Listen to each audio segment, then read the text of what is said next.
With everything happening in the world around us, health has become important. And while we are all at home, just kind of hanging out, what better time to check our guitars to make sure they're healthy too? Guitar maintenance is fun, right, guys? So we're gonna talk about 5 things to keep your guitar healthy, and this is applicable to guitars that you currently own, new guitars, used guitars, all guitars. So the first thing I wanna do to keep my guitar healthy is to check the neck relief. Neck relief refers to the amount of straightness or curvature that the neck has. And while we'll never really get a perfectly straight neck, because you don't want it totally straight, you want a little bit of relief. That is a little bit of bowing, just enough to allow the strings to do what they need to do. And a quick and easy way to do that is to fret the first fret and then fret, I don't know, like the 15th or 16th fret, and look at the space in the middle of the string in relation to the frets. Now, if you see a rather large gap in the middle of the string length between the 2 points that you're holding down, chances are you probably have too much relief. If you don't see any gap, chances are you probably have too much relief or even a little bit of a back bow. And the manufacturer's spec on this number, the amount of gap, changes from guitar to guitar. So check with your guitar manufacturer for the spec that they prefer. But generally speaking, I like the string to almost touch the fret, but not quite. Health tip number 2, check your nut. And what I mean by that is check the height and the condition of the nut of your guitar, because this will decide how the action is up at the top of the neck, and this will also determine tuning stability, because if it's not properly lubed, insert joke here, then your tuning stability is gonna be all over the place. And that's where you hear the pinging when you're tuning. Sometimes on the higher strings, you hear that kind of noise. Lubrication is important. I highly recommend any kind of lubricant or sauce, or boy, this is going downhill. Health tip number 3, check your string height.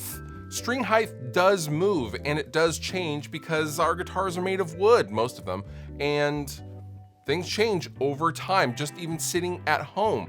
Now, height is a very subjective thing. Now, you could get a string gauge height tool for very, very inexpensive. I think this was $5 or $6 from StewMac.com. However, most manufacturer specs are quite different from guitar to guitar. I generally myself go towards what just feels best for me within reason. I want to get as low as possible without a lot of buzzing. Some buzzing will always be rather inevitable, but as long as you don't hear it through the amp, it's generally okay. But generally speaking, I like my larger strings up higher than my smaller strings. My smaller strings towards the high E get lower in action, so it's kind of tilted, but that's my own personal preference, and most guitars are not set up that way. So whenever I get a new or used guitar, I typically set my guitars up to feel the same way.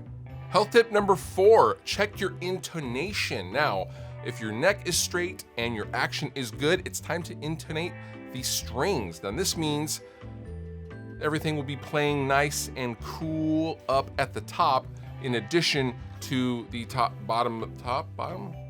Now, in order to check your intonation, I typically will ring a harmonic at the 12th fret and check that with a tuner plugged into the guitar against the open note of the string. And typically the rule of thumb that I like to use is chasing the needle. So if I am flat on the tuner, that means I need to move the saddle towards the neck. And if I am sharp, i.e. to the right of center of tuned, then I need to move the saddle back away from the neck, if that makes sense. So what you are messing with intonation and the saddle is you are changing the pitch of the harmonic, not necessarily the open note, once you retune the string. And health tip number 5 for your guitar, put fresh strings on it. Fresh strings will play better, they will sound better, and they will intonate better, and they will set up better. Typically, when I am setting up a guitar, I will use the old strings, and then to make sure everything is nice, cool, calm, and collected, I will then put a fresh set of strings on the guitar, and then I will recheck everything once again. I do this, I don't know, every couple of months, depending on the amount I am playing that guitar. This is my touring guitar, and I sweat all over it, and I beat it up, and it gets set outside in the rain and the cold and in the backs of trailers.